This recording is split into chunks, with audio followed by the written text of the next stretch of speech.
छान होतं जेवण. हो ना, मला पण आवडलं. निघायचं? वाघमारे एक मिनिट, अजून एक सरप्राईज आहे तुमच्यासाठी.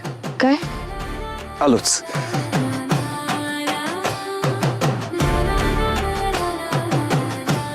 Little sweet for little sweet heart.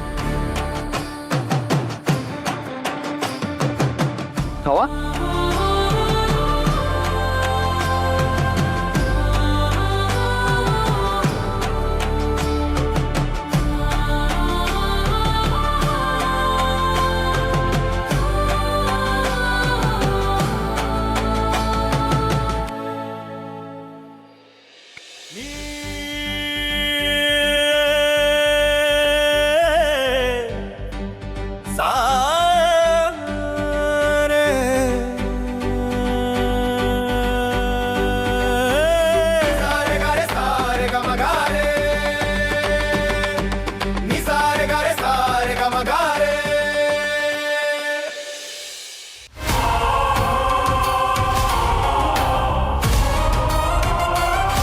My dear Manju, येतोय मी लवकरच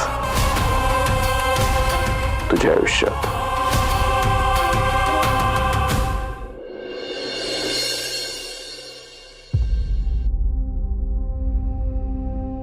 ए नाही थांब.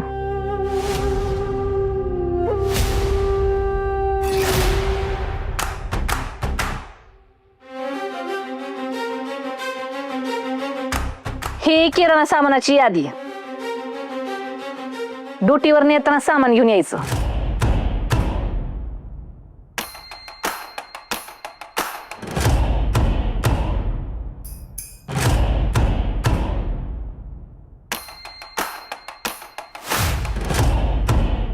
मी साहेब, एवढा किराणा? अहो, आपल्याला महिन्याला एवढा नाही लागत. काही कार्यक्रम आहे का घरात? ए नाही बेट, तू घरात होती ना तेव्हा हिशोबाची गणित वेगळी होती, पण तू घर सोडून गेल्यापासून हिशोबाची गणित आता बदलल्यात. कसं आहे, आता ह्या घरात सतत राबता असतंय. सत्याकडं, माझ्याकडं महिला परदेश अध्यक्षाला भेटायला शेकडोनी लोक येतात. आणि तुला तर ठावच आहे का, माया पॅलेस मध्ये आलेली लोक उपाशी जात नाही. अर तुला का सांगते पण मी, म्हणजे कसं आहे, तू तर अख्खा खानदानच घेऊन आलीस नाही तर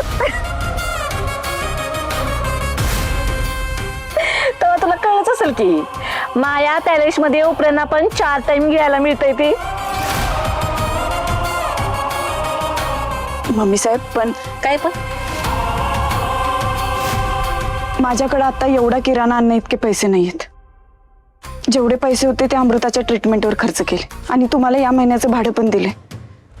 पुढचा पगार यायला वेळ आहे अजून. ए ती पैशाचं रडगाणं मला गाऊन दाखव ना. कसं पगार नाही, पैसा नाही? अगं एवढी कॉन्स्टेबलची इन्स्पेक्टर झालीस की, कधी स्टार वर द्याली की तुझ्या अंगावर? हा, तरी पण पैसा हातात नाही होय तुझ्या. भूक लागल्यावर काय पैसा घेतेस का ग? मम्मी साहेब, आत्ताच मी सांगितलं पैसे कुठं खर्च झालेत. आता पैसे नाही तर त्याचं सोंग आणू शकत नाही ना मी. उलट उत्तर द्यायचं नाही. हा, मी सांगितलेल्या अटी शर्ती विसरलीस का? आठवत नसल तर तुला आठवण करून देते. ह्या घरात राहायचं असल तर मी सांगितलं तेच ऐकावं लागल. तवा येताना चुपचाप किराणा घेऊन यायचं. आई तर खाऊ घालू तुम्हाला? तुमच्या तिघींना फुकट पोसायचं काय टेंडर घेतलंय आम्ही? आणि एक गोष्ट, पैशाचा बंदोबस्त तुझा तू करायचा. येताना सामान घेऊनच यायचं, नाहीतर तुला तुझ्या आई बहिणी सकट घराच्या बाहेर काढी.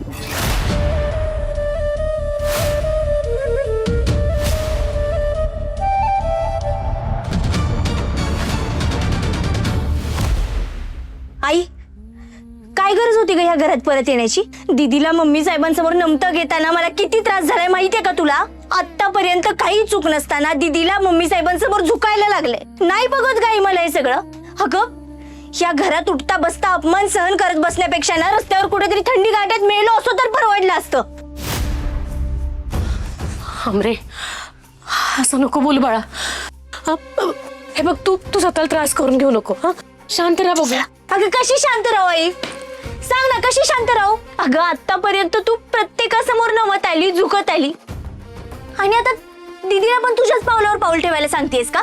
आई, आतापर्यंत कधीच असं वाटलं नव्हतं ग, पण आज वडिलांची कमी जाणवती. पाप कसा जरी असला ना तरी तो घराचा खांब असतोय. तो कधीच कुणा पुढे झुकत नाही, परिस्थिती समोर सुद्धा. आणि याआधी कधी नाही वाटलं, पण आज वाटतंय. आज जर आमचा बाप जिवंत असता ना तर तो सुद्धा कुणासमोरच झुकला नसता.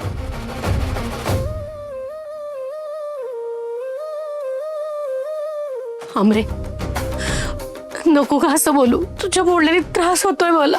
अगं आई, पण तुझे सतत असं मान खाली घालून जगणं वागणं ह्याचा मला किती त्रास होतो ह्याचा पण विचार कर ना. अगं पण मी हे सगळं फक्त तुझ्या आणि तुझ्या होणाऱ्या बाळा. माझ्या आणि माझ्या होणाऱ्या बाळासाठी जर हे सगळं सुरू असेल ना तर नकोय मला हे बाळ. मग तर तुला कुणासमोर झुकावं नाही ना लागणार. डॉक्टरांना फोन करते, लय झालात.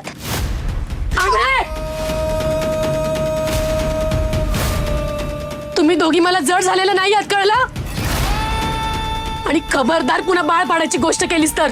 मला मान्य आहे तुमचा बाप असता तर गोष्टी वेगळ्या असल्या असत्या, नक्कीच असत्या. तुमचा बाप तुम्हाला सोडून गेलाय कवाच, कायमचा. त्याच्या मागं मी सांभाळ केलाय तुमचा. नवरा अर्ध्यातनं साथ सोडून जाण्याचं दुःख काय असतं तुम्हा पोरींना नाही कळणार. तुमच्या संसाराचा गाडा नीट सुरळीत चालू राहावा म्हणून मी तळमळत असते. सगळ्याच गोष्टी ताणून चालत नाही, कधी कधी मान झुकवून गोष्टी सोडवाव्या लागतात. आमरे, माझ्या मुलींसाठी, त्यांच्या सुखासाठी जर मला कुणाची मान खाली घालून माफी मागावी लागत असेल ना तर मी आयुष्यभर माझी मान झुकवून ठेवीन.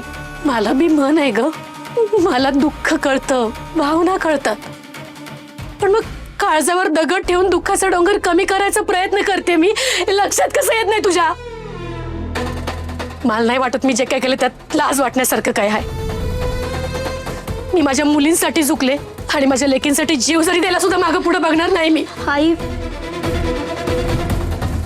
कुणापुढे हात पसरून भीक मागण्यापेक्षा नाईलाजानं मान झुकवलेली कवाई चांगली.